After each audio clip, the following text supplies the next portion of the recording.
His appointment as CEO of this public-listed company created headlines. He said he is at his best when aiding business transformation reach its full potential. I'm Zahir Kelvin Abdullah, and this is Money Matters.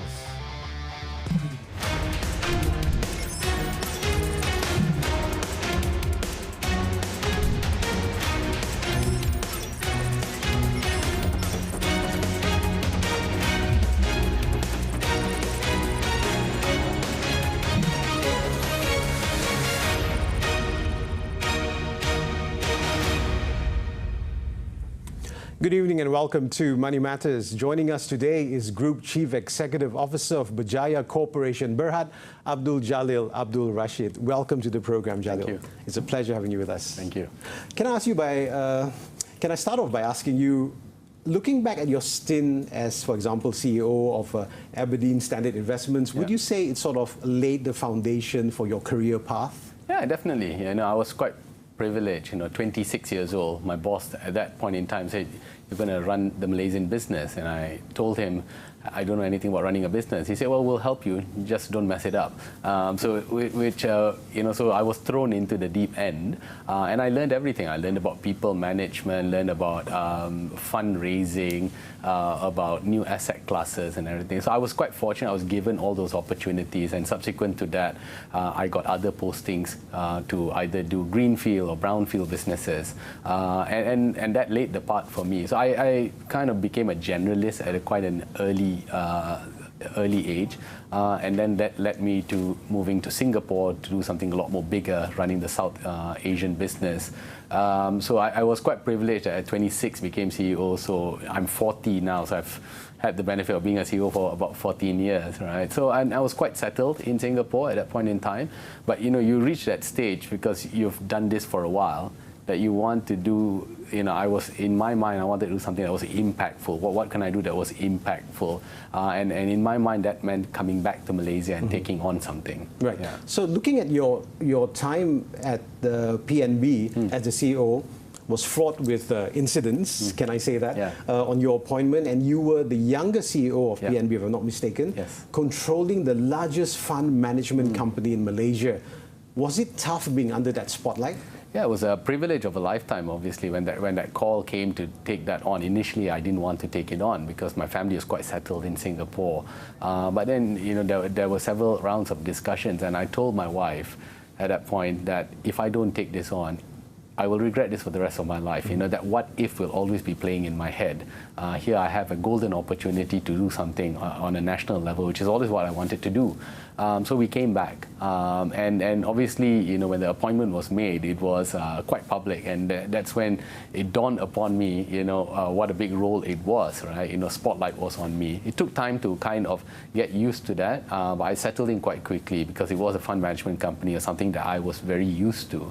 And I absolutely enjoyed my time there. Absolutely enjoyed. But because of your short stint there, do you have any regrets not finishing what you have started at PNB? Absolutely. So I signed on at that point in time for 3 years, and I was quite clear what I wanted to achieve in that 3 years, which was to kind of institutionalize, put a lot more international processes in place. So, things happen, change of shareholders or whatever, and I always liken it to football, right? When there's a new owner, manager gets changed, and then when there's a new manager, players get changed, and it's like that in the business world as well. So I guess if I look back, no regrets for taking the job on, but maybe one thing is I would have loved to stay on to kind of complete what I had set out to do. Right. Yeah. Can we talk about your appointment as Berjaya Corp CEO, which basically made a lot of business headlines? Yeah.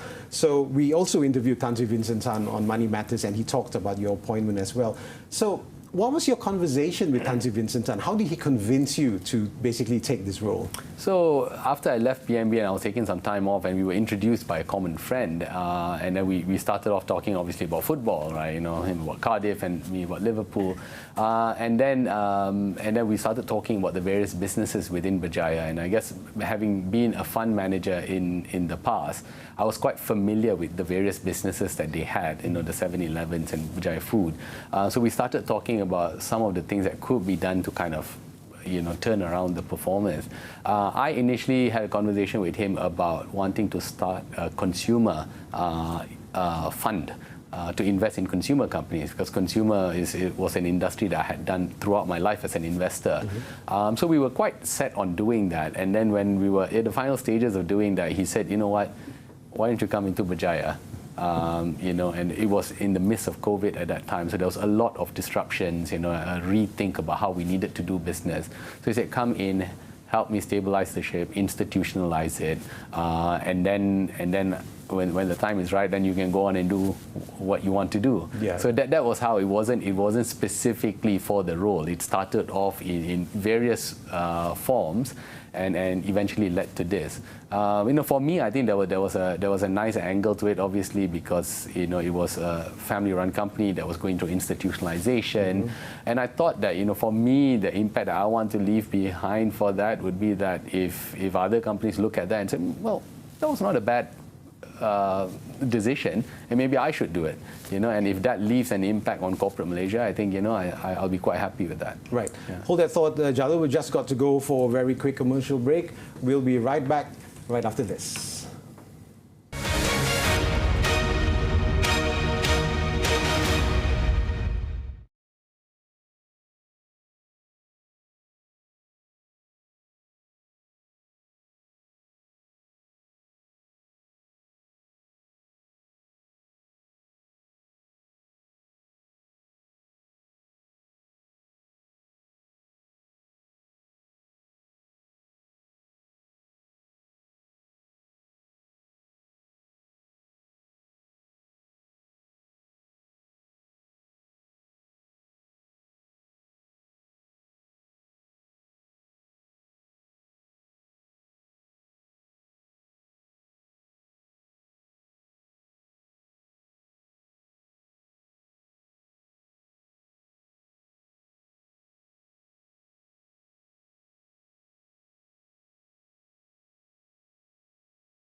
Welcome back to Money Matters. Here with us today is Group Chief Executive Officer of Berjaya Corporation Berhad, Abdul Jalil Abdul Rashid. Jalil, now, continuing where we left off just now, your appointment came at a time when COVID was making businesses difficult. Yeah. So what were the decisions that you had to make to sort of sustain the business and also navigate the corporation basically through the pandemic? Yeah, so internally, I told my colleagues that we had to do three things. Right? We had to respond to what was going on. We had to then recover, find a recovery plan, and then we then need to think about resetting, right? Would we be doing things differently? So the respond part was really looking at cash flows, because we had some businesses like hospitality which were not allowed to operate. So essentially your revenue was zero rise, but the cost was still ongoing. So we had to find ways to kind of manage costs, and then we had a lot of businesses as well, and that's when we kind of decided what was core and what was non-core, and the non-core was put aside and we we put it through a divestment program. And the tricky thing back then was that we didn't know how long this pandemic will linger, right? Would the economy reopen tomorrow, next month, or next year? So it was always a guessing game. So cash flow was absolutely crucial to ensure that we navigated. So we did that okay. You know, some tough decisions were made, and especially with regards to hospitality. Then the next part was about really how to kind of respond to it, which was in terms of recovery. What are we going to do? How are businesses going to look like? Is it just going to be it opens and everything goes back to normal, or do we have to rethink how hospitality looks like, how food looks like, how retail? So there was a kind of a let's glimpse into the future kind of approach to kind of think, do we have to do anything differently? And then the next part was kind of to reset, right? You know, in order to get there, do we need to change the way the business is currently operating? Do we need to outsource certain things, right? So there was a big rethink on it. So there was a lot of work that was, I always say, hidden, that people do not see, but there was a lot of work done inside throughout this pandemic. And you know, things are coming back to normal, and with the borders reopening and everything, so we should be in a nice recovery path. Right. But looking at how diverse Berjaya is, I mean, with hospitality and automobiles and food, whatever, was it difficult changing the business plan as you went along? Because you really don't know when the pandemic was going to end, like we are coming out of it now. Yeah, so it was challenging simply because of the timeline. It wasn't, you know, it was a moving target. So anything that we did had to be quite fluid in the sense that, you know, we had to keep costs quite low in order to be able and get ready to be able to switch the button on tomorrow, should we be able to go. But in terms of things like hospitality, it was a bit of a challenge because it's a very people-driven business. So even if we were to open tomorrow, you know, we need to get people back. Right. And then even if you have people back, and because they've not been operating for a few months or maybe a year, you kind of lose that operating groove, and that takes time to come back. So those were kind of challenges that we needed to do. So for example, when hotels were reopened, we didn't reopen at 100% capacity. We only opened at 50% so that we can stagger the recovery process. Right. Okay, now can we move forward a little bit on the discussion on the Malaysian economy and what we should focus on for short-term revival? So basically, what are your thoughts on this? Yeah, so I think the reopening of the borders next month, that was long necessary, because I always say that the movement to a endemic stage is very crucial. This pandemic will linger over us for long periods of time, and we must be able to kind of live with it. And tourism is such a big, important sector for Malaysia, because it's not just the tourism receipt, it's the multiplier effect it gives on the economy. So I think short-term wise, I think the government have made a good decision. Let's open, let's live with this endemic. But I think what we need to think about is that longer term, we need a risk management plan. If something like this were to happen again, what were the learnings? What could we have done better? It's a reflection exercise, and I say every government in the world responded in various ways. And I don't think anybody can say that they did it brilliantly. Because there's no handbook basically for anyone to follow, right? Absolutely. Yeah. So I think this is a good opportunity to kind of look back and say, you know, if this happens again, we know exactly what we need to do.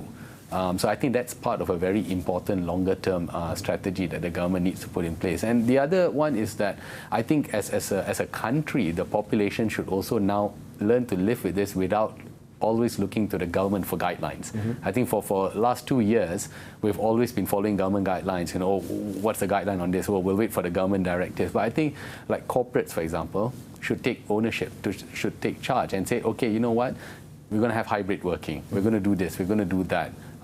You know, and people just need to take charge and just manage this. Yeah. So looking back at what you've just mentioned, for Berjaya Corporation, how did you do the work for those? I mean, some would say be working from home and you know, moving like that. Yeah. Did you have that in place as well? We had that in place, but you know, at the start when I first joined, and you know, the pandemic was still at you know, people were not vaccinated as they are today, we had to kind of put people on rotation. But as more people were vaccinated, we just left the decision mainly to the various departments, right? Rather than regulating and say A, B, and C must come in on this day and that day. So we just let the team decide. If you feel that there is a need to break the team, rotate the team, do it. If you feel that you can get your job done at home today, stay at home.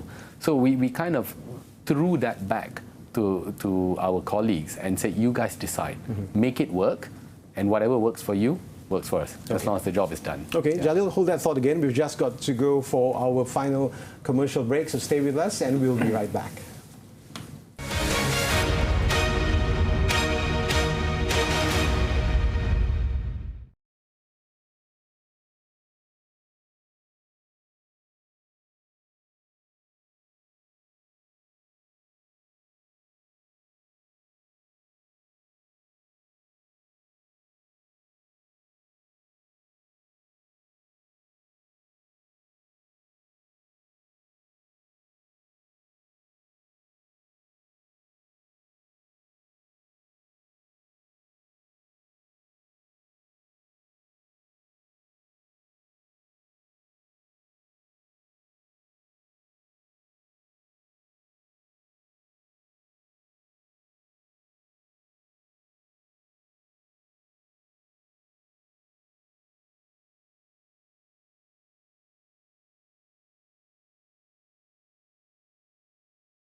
It has definitely been a volatile week for equity markets across the region.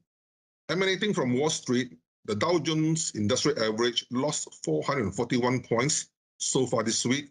The Nasdaq lost 186 points, while the S&P 500 declined by 69 points. All this can be attributed to the ongoing tension between Russia and Ukraine, coupled with the skyrocketing commodity prices, in particular for crude oil, that saw the Brent crude price surge past the US $130 per barrel. The wild swings over in the US spilled over to the regional market as well, as most were swimming in a sea of red, which in turn affected the performance of the local bonds. For the week, the FBM KLCI was down by 41 points, or 2.5%, following a decent run-up the previous week. Nonetheless, we continue to see net inflows, from foreign funds, which total 532 million ringgit for the week so far, pushing year-to-date amount to around the 4.3 billion ringgit, which surpassed the net outflows from last year of 3.3 billion ringgit. As for next week outlook, we reckon the trend to be rather similar in view of the ongoing tension coupled with the FOMC meeting scheduled for 15 and 16 of March, of which consensus are expecting that the Federal Reserves are highly likely to hike interest rates by 25 basis points for starters. Though this may have been priced in by the markets, sentiments are expected to remain jittery amid the high commodity prices, which saw the latest inflation rate in the US that grew at its fastest pace over the last 40 years, hence may force the Federal Reserve to hasten the hikes going forward. On the home front, though we are not shielded from the externalities, we reckon the FBM KLCI will continue to be well supported by foreign fund buying. Thus, you can see the index is also well supported at around the 1550 level, with upside at around the 1590 mark. Despite there to be some intermittent profit-taking activities, we reckon bargain hunters should emerge as well if and when the index hovers closer to the 1550 or the 1560 range.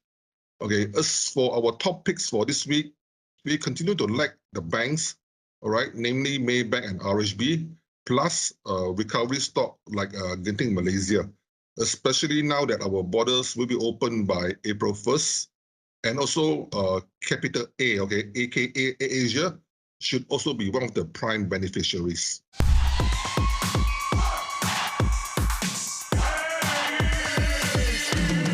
Welcome back to Money Matters. Now, Jalil, Bursa Chairman Tan Sri Wahid Omar last week said that the decline in Malaysian PLC's profitability indicates the need for transformation. Are PLCs not seeing the need for transformation? I think in order to solve a problem, you have to first acknowledge there is a problem. And I think it depends on which PLC you ask, right? The decline in profitability must be broken up pre-COVID and post-COVID. I think post-COVID, a lot of people have had issues, especially with rising costs and falling revenues. But any sort of successful transformation needs to be undertaken by the companies themselves. You know, it must be acknowledged by the board that we have got a problem and we have probably stuck in a different era and we have to move on, and that must be done by the companies. It's good that Bursa is acknowledging it, but in order to make it a success, the companies must take ownership of it. And the road to that would be very long term, and also some difficult decisions need to be made. But I think this COVID era has also made sure that whatever problems that people have been putting in the back burners and say, well, we'll look at it later, it's now come on full stream. You know, whether it means you need to digitalize, whether you need to cut loss-making businesses, and I think that realization has come through a lot more stronger. Right. Yeah. So, looking at the newly launched public listed companies transformation program, do you think this would boost market confidence? I think it also depends on the results, right? You know, like any program, it is merely a guideline that the stock exchange is giving. So it then depends on how these companies then take that on and interpret it as their own transformation. Because there's no playbook, there's no one-on-one playbook on transformation. You know, it's a very unique thing to the business, to the people, to the culture. So if we see companies going through that and any transformation effort, you'll only see the result maybe in 1 or 2 years. So perhaps in about 2 years or so is when we can see how companies have come out of this pandemic through transformation. So looking at PLCs, what do you think their main challenges would be right now? Sustainability or growth? I think a combination of both. I guess if you were badly affected by the pandemic, I think your main priority right now is to recover and start growing. And then I guess for companies that are a lot more established, you know, sustainability has been a key important factor. And the reason for that is that even if you think it's not important, your bankers are going to think very differently. The regulators are going to think very differently. Today, if you go to a bank and ask for funding, one of the main questions that they're asking, tell us about your sustainability, tell us what you're doing on ESG. And that now becomes part of a credit scoring model. In the past, it just used to be your ability to repay. Today is what are you doing with the money and what sort of impact are you making? So there's a lot of pressure for companies to adopt this. So obviously that pressure will come through for the larger companies because the expectation is that they're in a position to be able to do so immediately. Right. And then eventually that will become a norm for a lot of the other companies as well. So I would say if you categorize it, maybe the smaller companies that are on recovery stage, focus is probably on growth at this point in time, and the larger companies are on sustainability as well. Right. Now, what about ASEAN? Because a lot of business analysts have said that this is a huge untapped market out there. So, can PLCs also tap in on the ASEAN market?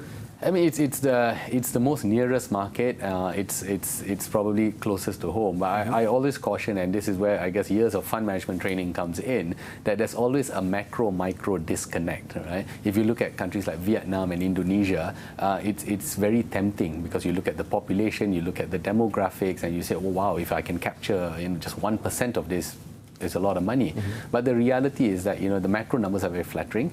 The reality of doing business on a micro level is very different, from getting permits, license and everything. So I think if there is a great understanding of the challenges there and they're willing to do that, they can and they should. But the other thing as well is that just because one has been successful in Malaysia doesn't necessarily mean ASEAN is a plug and play. I think the advantage that we have is that perhaps there is some sort of economic cooperation, some sort, at least on a loose level, and you don't stray too far away from home, at least from a geographical perspective. But the realities of doing business, because ASEAN essentially 10 countries, but 10 very distinctively different countries, different culture, different way of doing things, and even different economic subsets. So yes, I think it's been talked about for a long time, ASEAN, but one has to be careful that overseas expansion into an unknown market is not the only way to grow the business. Right. Yeah. Final question before we go, Jalil. Your future plans? Future plans, well, I never thought about it, but like I said early on, initially I have always wanted to kind of do a consumer fund. I've always wanted to go back to my roots as an investor, which I've been doing for about 17, 18 years, and I've always enjoyed that. I've always enjoyed looking at companies, speaking to founders and management, and asking about their business, and then seeing whether it's something that we can be partners in, and that's probably something that I would love to pursue eventually. Okay. Yeah. Any plans to perhaps in the distant future maybe go into politics even? No, I don't have. It's a common question everyone asks. I don't know why. But I like following the political news. But I just don't think I'm made for that. Okay, yeah. Jalil, thank you very much for being on Money Matters. It has been a pleasure having you with us. Yeah, thank you very much, Kelvin. Thank you so much for taking time to be with us. For the past half an hour, you've been with Group CEO of Berjaya Corporation Berhad, Abdul Jalil Abdul Rashid. Do join us again next week, same time and day, for more money insights that matter. I'm Zahir Kelvinong Abdullah. Take care and stay safe.